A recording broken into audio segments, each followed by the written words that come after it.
अस्सलाम वालेकुम गाइस, क्या हाल चाल है आप लोगों का। आप लोग खैरियत से होंगे, हम लोग भी खैरियत से हैं।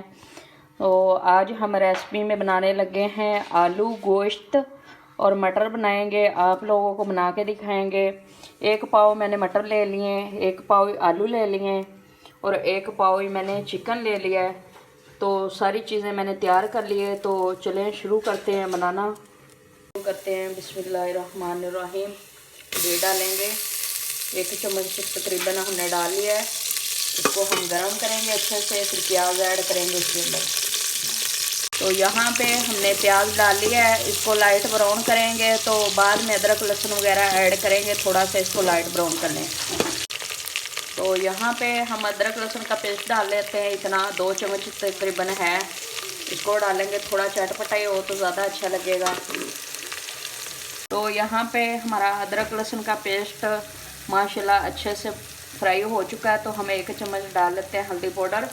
तो 1 चम्मच ही हम डालेंगे नमक का, भर के डालेंगे, अगर ज़रूरत पड़ी तो हम और डालेंगे। तो थोड़ी देर के लिए इसको फ्राई करते हैं, फिर हम चिकन को ऐड करते हैं, चिकन को फ्राई करेंगे। तो यहाँ पे हम चिकन को डाल लेते हैं, चिकन को फ्राई करेंगे अच्छे तरीके से,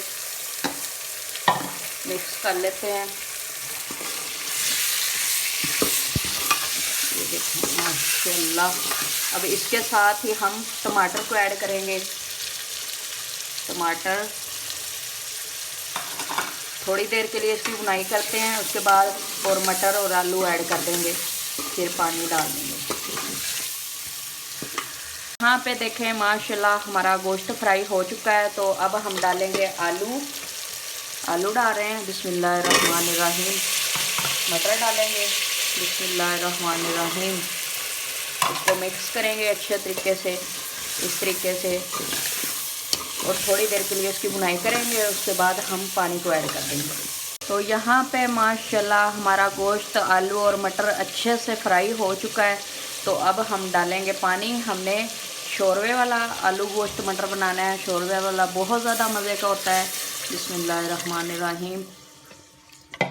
पानी डालेंगे, चिकन भी हमारा अच्छे से गल जाएगा, आलू भी मटर भी, और बाद में हम धनिया ऐड करेंगे।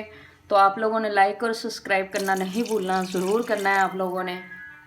तो गाइज़ यहाँ पे देखें माशाल्लाह हमारे आलू मटर गोश्त तैयार हो चुके हैं, शोरवे वाले। ये देखें माशाल्लाह। तो अब हम इसके अंदर डालेंगे धनिया। इस तरह का मुझे आलू मटर गोश्त बहुत ज़्यादा पसंद है, इसलिए मैंने ऐसा बनाया है। आप लोग जैसा चाहें बना सकते हैं। तो आज की हमारी रेसिपी तैयार हो चुकी है। हम मिलेंगे अगली रेसिपी के साथ। अल्लाह हाफिज़।